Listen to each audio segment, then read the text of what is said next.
नमस्कार दोस्तों, स्वागत है आपका आपके अपने YouTube चैनल पर। आज हम बात करेंगे राजस्थान के एक बहुत ही अद्भुत किले गागरोन दुर्ग की, जो कि झालावाड़ में स्थित है। तो आज हम इसको एक कहानी के रूप में पढ़ेंगे। तो चलो चलते हैं और स्टार्ट करते हैं राजस्थान की शान गागरोन का किला। मैं गागरोन का किला बोल रहा हूँ। मैं राजस्थान के झालावाड़ जिले में स्थित एक पहाड़ी दुर्ग हूँ। सब तरफ पानी होने की वजह से मुझे जल दुर्ग के रूप में भी जाना जाता है। मैं राजस्थान का एक ऐसा किला हूँ जिसको बिना किसी नींव के बनाया गया है। मुझे सीधा नुकीली पहाड़ी पर बनाया गया है। मैं काली सिंध और आहू नदी के संगम पर बना एक बहुत ही अद्भुत और आकर्षक किला हूँ। मैं अपने अंदर कई वीर गाथाएं और दुख से भरे हुए क्षण समेट कर बैठा हूँ। मैं एक और मेरे साहसी और गौरवमय इतिहास के लिए गौरवान्वित महसूस करता हूँ, तो दूसरी ओर हजारों महिलाओं द्वारा अपनी लाज को बचाने के लिए की गई जौहर की ज्वाला की तपिश आज भी मुझे महसूस होती रहती है। मेरे यहाँ 14 युद्ध और 2 जौहर हुए। एक समय मेरे यहाँ 92 हिंदू मंदिर हुआ करते थे, और आपको बता दूं 100 साल का पंचांग भी मेरे यहाँ ही लिखा गया था। मेरा इतिहास काफी रोचक और गौरवमयी रहा है। मेरे ऊपर परमार वंश से लेकर चौहान वंश का शासन रहा, और उसके बाद मुगलों का भी शासन मुझ पर रहा। अब हम बात करेंगे गागरोन किले के इतिहास के बारे में। तो गागरोन किले का रहस्यमय इतिहास क्या है, और गागरोन की कुछ रहस्यमय चीज़ें और शान जो हमें पता नहीं है, उसकी चर्चा हम करेंगे। तो चलो चलते हैं। मेरे स्वर्णिम इतिहास के कुछ रोचक किस्से आपके साथ साझा करूंगा। साथ ही मेरे यहाँ पर घटित हुए कुछ काले पल भी आपके साथ साझा करूंगा, जो आज भी मेरे सीने में एक खंजर की तरह चुभते रहते हैं। चारों तरफ जल होने की वजह से मुझे एक जल दुर्ग की श्रेणी में रखा गया है। 7वीं सदी में मेरा निर्माण आरंभ हुआ और 14वीं सदी में पूर्ण हुआ। मैं भी कुंभलगढ़ और चित्तौड़गढ़ की भांति एक अभेद्य दुर्ग रहा हूँ। साथ ही मुझे विश्व धरोहर सूची में भी शामिल होने का सौभाग्य प्राप्त है। मैं हिंदू मुस्लिम एकता की अनूठी मिसाल हूँ। यहाँ पर हिंदू देवी देवताओं के मंदिर भी हैं, तथा एक सूफी संत मीठे शाह की दरगाह भी है। 21 जून 2013 को 5 अन्य दुर्गों के साथ ही मुझको भी वर्ल्ड हेरिटेज लिस्ट में शामिल किया गया है। मैं झालावाड़ शहर से 13 किलोमीटर की दूरी पर स्थित हूँ। अब आपको मैं मेरे इतिहास से रूबरू करवाता हूँ। मैं दक्षिण पूर्वी राजस्थान में झालावाड़ से 4 किलोमीटर दूर अरावली पर्वतमाला की सुदृढ़ चट्टान पर काली सिंध और आहू नदियों के संगम पर स्थित हूँ। घने और दुर्गम जंगलों के बीच स्थित होने के कारण मैं चारों ओर एक खाई से घिरा हुआ नजर आता हूँ। मेरे ऊपर पहले परमार राजपूतों की एक ब्रांच डोढ़ा राजपूतों का अधिकार था। मेरा निर्माण डोढ़ा राजपूतों द्वारा ही किया गया था। उनके नाम पर ही मैं डोढ़ागढ़ या घोलेरगढ़ कहलाया। 12वीं शताब्दी में डोड़ महाराज बिजल देव के द्वारा मुझे बनाया गया था, और तकरीबन 300 साल तक मुझ पर खींची ठाकुर राजाओं के द्वारा शासन चलाया गया। मेरे साथ 14 युद्ध और 2 जौहर जैसी कहानियां भी जुड़ी हैं। साथ ही मैं कैसा अकेला हूँ जिसके टोटल 3 परकोटे उपलब्ध हैं। आपको बता दें कि सामान्य तौर पर किसी भी किले में 2 ही परकोटे होते हैं, परंतु मुझ में 3 परकोटे हैं। बात उस समय की है जब मुझ पर बिजल देव डोड़ का शासन था, और उसी समय चौहानों की एक ब्रांच खींची के राजा देवन सिंह खींची ने 12वीं शताब्दी के उत्तरार्ध में बिजल देव डोड़ को मारकर धूलरगढ़ पर अधिकार कर लिया। उसके बाद से मेरे ऊपर चौहान राजपूतों का अधिकार हो गया, और उन्होंने ही मेरा नाम गागरोन रखा। मालवा, गुजरात, मेवाड़ और हाड़ौती का समीपवर्ती किला होने से मेरा बहुत अधिक सामरिक महत्व था। 1300 ईस्वी में खींची शासक जैत सिंह ने अलाउद्दीन खिलजी के मुझ पर किए गए आक्रमण को विफल कर दिया।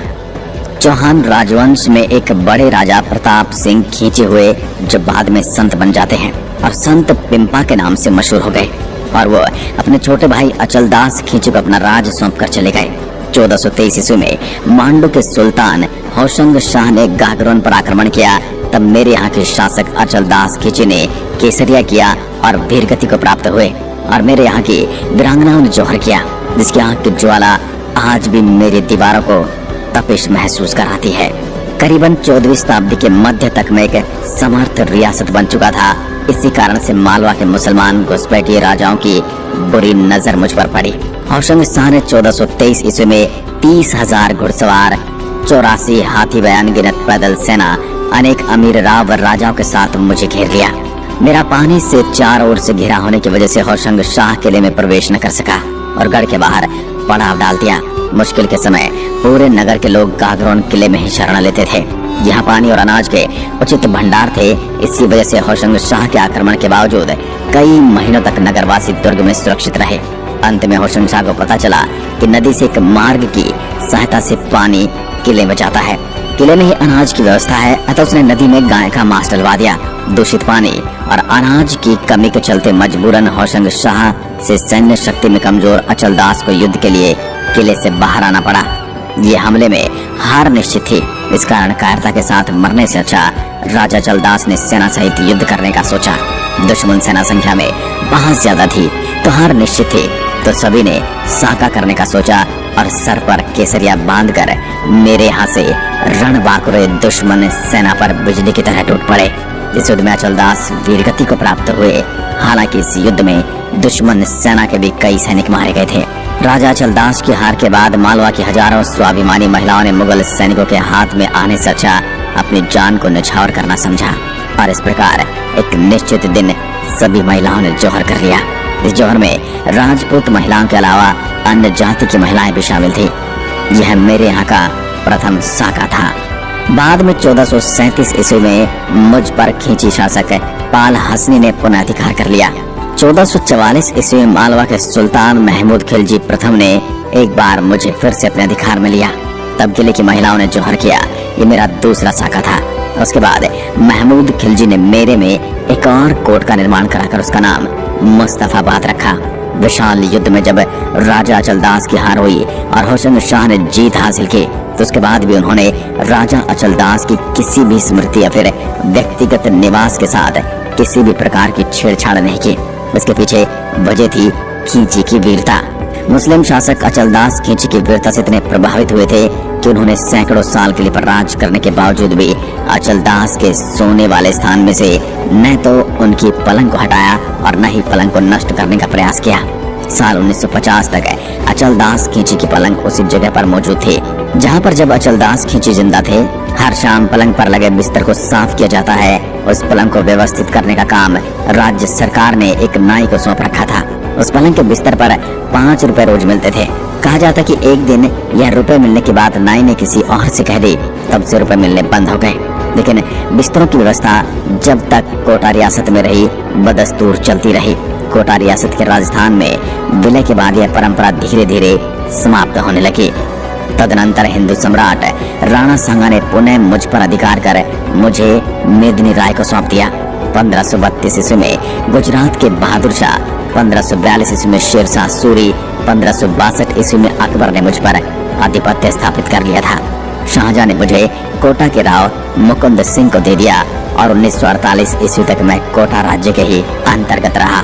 तिहरे परकोटे से सुरक्षित मेरे में सूरज पोल, भैरव पोल तथा गणेश पोल प्रमुख प्रवेश द्वार हैं। गागरोन दुर्ग के स्थापत्य में विशाल जौहर कुंड, राजा अचलदास और उनकी रानियों के महल, नक्कार खाना, बारूद खाना, टकसाल, मधुसूदन और शीतला माता के मंदिर, सूफी संत मीठे साहब की दरगाह और औरंगजेब द्वारा निर्मित बुलंद दरवाजा प्रमुख है।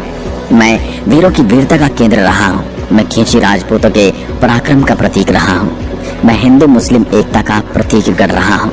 जहाँ संत पीपा की मठ भी है। धनुषाकार द्वार, शीश महल, जनाना महल, मर्दाना महल की शिल्पकारी अपने आप में अनूठी है। मेरे अंदर एक स्मारक, जलाशय, कुएं, भंडारण भी बने हुए हैं। मेरे यहाँ तिहरा परकोटा बना हुआ है और उसको जालिम सिंह ने बनाया था, जिस वजह से उसको जालिम कोट कहते हैं। अचलदास खींची मेरे यहाँ के पराक्रमी शासक थे। जब होशंग शाह ने मुझको अपने कब्जे में लिया तो उसने कभी भी अचलदास के शयन कक्ष के साथ कोई छेड़खानी नहीं की थी। कुछ लोग बताते हैं कि मेरे आज भी कोई पैरालौकिक शक्तियां निवास करती हैं। लोग मानते कि राजा आज भी अपने महल में आकर पलंग पर सोते हैं तथा हुक्का पीते हैं। बांधकाम के नजरिए से देखा जाए तो राजस्थान में मेरी गिनती बेजोड़ किलो में होती है। और आपको बता दो कि मेरी सबसे मुख्य बात यह है कि मेरी सिक्योरिटी सिस्टम का निर्माण करते समय काफी मजबूत बनाया गया था। मेरे चारों तरफ काफी ऊंची पर्वतमाला स्थित है, जिसकी वजह से मुझको कुदरती तौर पर सुरक्षा प्राप्त है। मेरा निर्माण इस प्रकार से कराया गया था कि गागरोन किला दूर से किसी भी व्यक्ति को न दिखाई दे, इसलिए अक्सर दुश्मन को दूर रहने पर ही मैं स्पष्ट तौर पर दिखाई देता था। और यही वजह है कि दुश्मन दूर से मेरी सिचुएशन के बारे में सटीक अंदाजा नहीं लगा पाते थे। मेरा निर्माण करने के लिए बड़े बड़े पत्थरों से निर्मित शिला का इस्तेमाल किया गया था। मेरे आसपास में लगातार पानी से भरी रहने वाली खाई भी उपलब्ध है और मेरे अंदर घुमावदार प्रवेश द्वार भी हैं, जिसकी वजह से मेरे सिक्योरिटी सिस्टम को तोड़ना किसी भी दुश्मन के लिए काफी कठिन काम था। प्राचीन काल में मेरे मुख्य प्रवेश द्वार पर लकड़ी का उठने वाला पुल भी उपलब्ध था। मुझ पर मुगल शहंशाह शाहजहां ने भी अपना शासन चलाया था, परंतु आगे चल करके उन्होंने राम मुकुंद सिंह को मुझे सौंप दिया था। बता दो कि राम मुकुंद सिंह कोटा के राजा थे। इस प्रकार शाहजहां के द्वारा राम मुकुंद सिंह को किले का अधिकार सौंपने के बाद किले पर ठाकुरों का अस्तित्व हो गया था। मेरे बारे में यह है कि समय समय पर अलग अलग राजा के द्वारा मेरा निर्माण करवाया गया था और 18वीं शताब्दी आते आते तकरीबन 5 बार मेरे क्षेत्र को विस्तारित किया गया था। अब बात करते हैं आप मुझ तक कैसे पहुंच सकते हैं। उससे पहले मैं आपको बता दूं कि मेरा घूमने का टिकट 50 रुपए है। मेरे आने के लिए फ्लाइट, ट्रेन या बस किसी का भी चुनाव कर सकते हैं। मेरे यहाँ का सबसे नजदीकी हवाई अड्डा कोटा हवाई अड्डा है, जो तकरीबन झालावाड़ से सिर्फ 82 किलोमीटर की दूरी पर स्थित है। भारत के मुख्य शहरों से यात्रा करके कोटा हवाई अड्डे आया जा सकता है और कोटा एयरपोर्ट से झालावाड़ के लिए आप कैब, टैक्सी भाड़े पर ले सकते हैं या राजस्थान रोडवेज की बस से यात्रा करके झालावाड़ पहुंचा जा सकता है। अगर आप मुझ तक आने के लिए ट्रेन का चुनाव करते हैं तो उसके लिए बता दो कि झालावाड़ का निकटतम रेलवे स्टेशन रामगंज मंडी में है, जो झालावाड़ से लगभग 26 किलोमीटर की दूरी पर स्थित है। रेलवे स्टेशन से मेरे तक पहुंचने के लिए आप टैक्सी, कैब, यहाँ के स्थानीय वाहनों की मदद ले सकते हैं। अगर आप सड़क मार्ग से झालावाड़ आना चाहते हैं, राजस्थान के प्रमुख रोडवेज के माध्यम से अन्य प्रमुख शहरों से जुड़ा हुआ है। इस मार्ग पर कई राजनीतिक वाहन और निजी बसें हैं जो झालावाड़ के सभी आसपास के मुख्य शहरों से जोड़ती है। वहां से आप अपनी कार या फिर टैक्सी से आप मुझ तक पहुंच सकते हैं। मेरे यहाँ घूमने का सबसे अच्छे समय की बात करें तो मेरे यहाँ आने के लिए सर्दियों के महीनों के दौरान यानी अक्टूबर फरवरी का समय सबसे अच्छा समय होता है, क्योंकि इस दौरान मौसम दिन में काफी अच्छा रहता है और रात सर्द होती है। झालावाड़ शुष्क जलवायु के साथ एक बहुत गर्म क्षेत्र में स्थित होने की वजह से गर्मियों के मौसम में यहाँ की यात्रा करना उचित नहीं है। तो जहाँ तक हो सके मुझे घूमने का प्लान सर्दियों में ही बनाएं। तो धन्यवाद दोस्तों, आज हमने गागरोन किले की संपूर्ण जानकारी आपको दी है। The city of ranges Jhalawar विश्व में मशहूर बिना नींव का गागरोन का जो जल दुर्ग है वो बिना नींव के स्थित है। और जो गागरोन दुर्ग है ये विश्व धरोहर सूची में शामिल है, जिसमें भारत के 42 शहर या 42 विरासत स्थल शामिल है। तो हम गागरोन का एक छोटा सा रिव्यू और देखते हैं। खिची राजपूतों के शौर्य का प्रतीक है गागरोन दुर्ग झालावाड़। गागरोन दुर्ग में 2 शाखे हुए। पहला शाखा 1423 ईस्वी में हुआ, जब मांडू के सुल्तान अल्फंका कोरी या होशंग शाह ने आक्रमण किया। गागरोन के शासक वीर अचलदास खिची ने अलप खां से युद्ध लड़ा व दुर्ग में जौहर हुआ। इसका वर्णन शिवदास गार्डन ने अचलदास खिचीरी वचनिका में किया। दूसरा शाखा 1444 ईस्वी में हुआ, जब मांडू के सुल्तान मोहम्मद खिलजी ने आक्रमण किया। इस समय गागरोन के शासक पलन सिंह खिची थे। वीरांगनाओं ने इस समय भी जौहर किया। मोहम्मद खिलजी ने गागरोन का नाम मुस्तफाबाद रख दिया था, लेकिन आज भी यह दुर्ग गागरोन दुर्ग के नाम से ही जाना जाता है।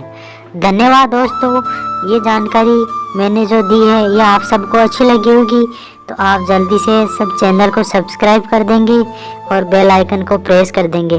धन्यवाद दोस्तों, जय हिंद, जय भारत, वंदे मातरम।